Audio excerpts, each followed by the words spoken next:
Hello बच्चों, मेरे class में आप सभी का हार्दिक स्वागत है। बच्चों, हम लोग कवित्री महादेवी वर्मा द्वारा रचित मैं नीर भरी दुख की बदली शीर्षक कविता को पढ़ रहे हैं। मैंने इस कविता से संबंधित 2 वीडियो अपने चैनल पर अपलोड कर दिया है। आपको पहले ही बता दिया था कि मैं इस कविता से संबंधित 5 वीडियो अपलोड करूंगी, तो 2 वीडियो अपलोड हो चुका है। तो आज तीसरे भाग के अंतर्गत मैं इस कविता के तीसरे स्टैंजा को पढ़ा रही हूँ। तो हमेशा की तरह पहले मैं इस स्टैंजा को पढ़ूंगी, फिर पंक्ति में आए हुए कठिन शब्दों के अर्थ को बताने के बाद ही मैं प्रत्येक पंक्ति की व्याख्या करूंगी। मैं क्षितिज भ्रिकुटी पर घिर धूमिल, चिंता का भार बनी अविरल, रजकन पर जलकन हो वर्षी, नव जीवन अंकुर बन निकली। तो अब चलिए कठिन शब्द के अर्थ को देख लेते हैं।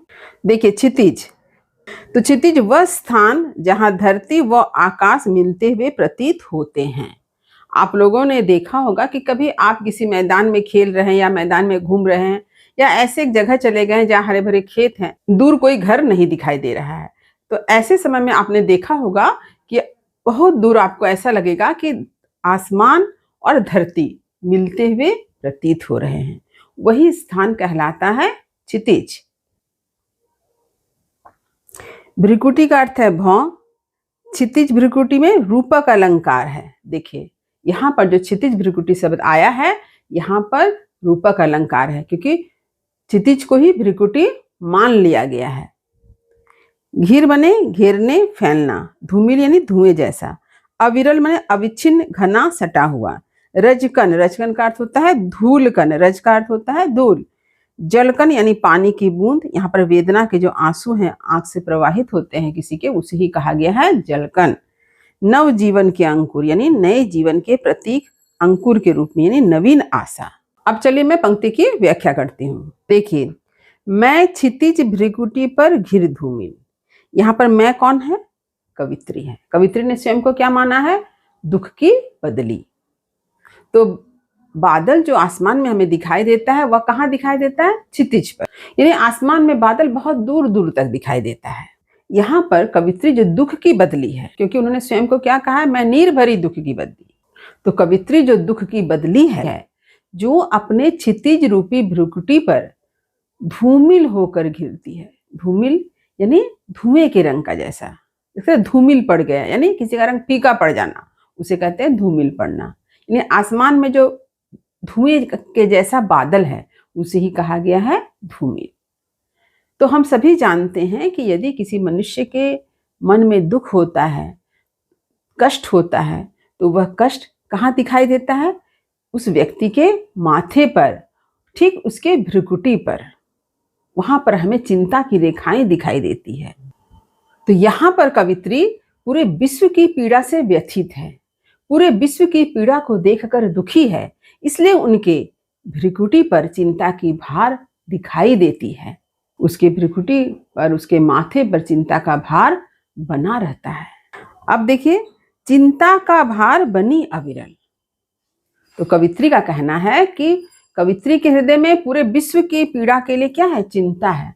वह विश्व की पीड़ा को लेकर चिंतित है, दुखी है, इसलिए उनके भ्रिकुटी पर हमें क्या दिखाई देता है?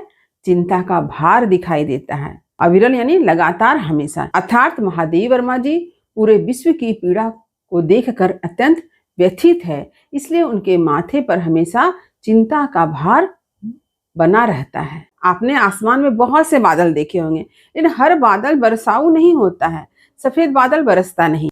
लेकिन जब बादल जल के भार से क्या होता है? धुएं के आकार का हो जाता है, भारी हो जाता है, तभी बादल बरसता है। ठीक उसी तरह से संसार के पीड़ा को देखकर महादेवी वर्मा के भ्रिकुटी पर क्या है? चिंता की भार है। वह दुख से व्यथित है, इसलिए तो वह अपने आप को दुख की बदली मान रही है।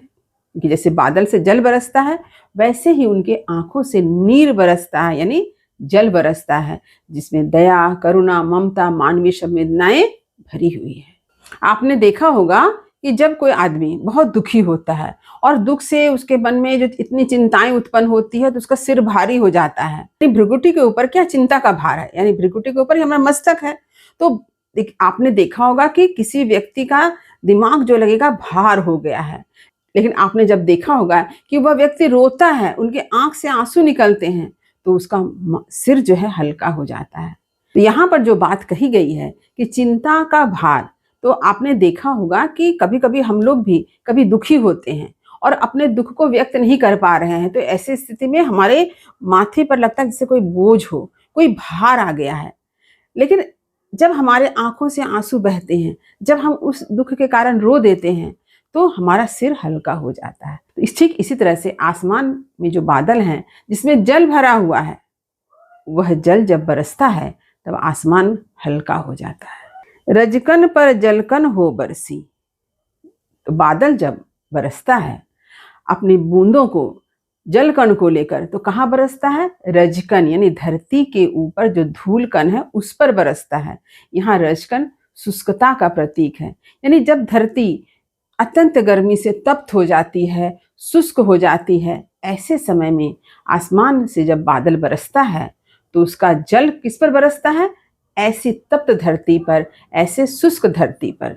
ठीक यही बात कवित्री भी कहना चाहती है कि संसार के लोगों में दुख कष्ट पीड़ा के कारण क्या शुष्कता आ गई है, निरस्ता आ गई है, और कवित्री इन शुष्कता और निरस्ता को दूर करने के लिए क्या है? अत्यंत चिंतित है। उनके हृदय की भावनाएं जन कल्याण के लिए क्या है? हर समय प्रयत्नशील है, वे प्रयास में है कि किस प्रकार से संसार के पीड़ा को कम किया जा सके, संसार के पीड़ा को समाप्त किया जा सके। बादल के जब जलकण धरती पर बरसते हैं तो क्या होता है? नव जीवन अंकुर बन निकली। आपने देखा होगा कि जब वर्षा होती है तो इस धरती के अंदर छिपे हुए अनगिनत विभिन्न बीज जो हैं वो स्वतः अंकुरित हो जाते हैं। आपने अपने बाग बगीचा में भी देखा होगा, न जाने कितनी लताएं निकल आती है, न जाने कितने बेल, कितने पौधे उगाते हैं। आपने उन्हें रोपा भी नहीं है, आपने उसे लगाया भी नहीं है, लेकिन उनके बीज जो है धरती के अंदर हैं, वे सारे बीज जो है अंकुरित होकर के बाहर पौधे के रूप में, बेल के रूप में, लता के रूप में निकल आते हैं।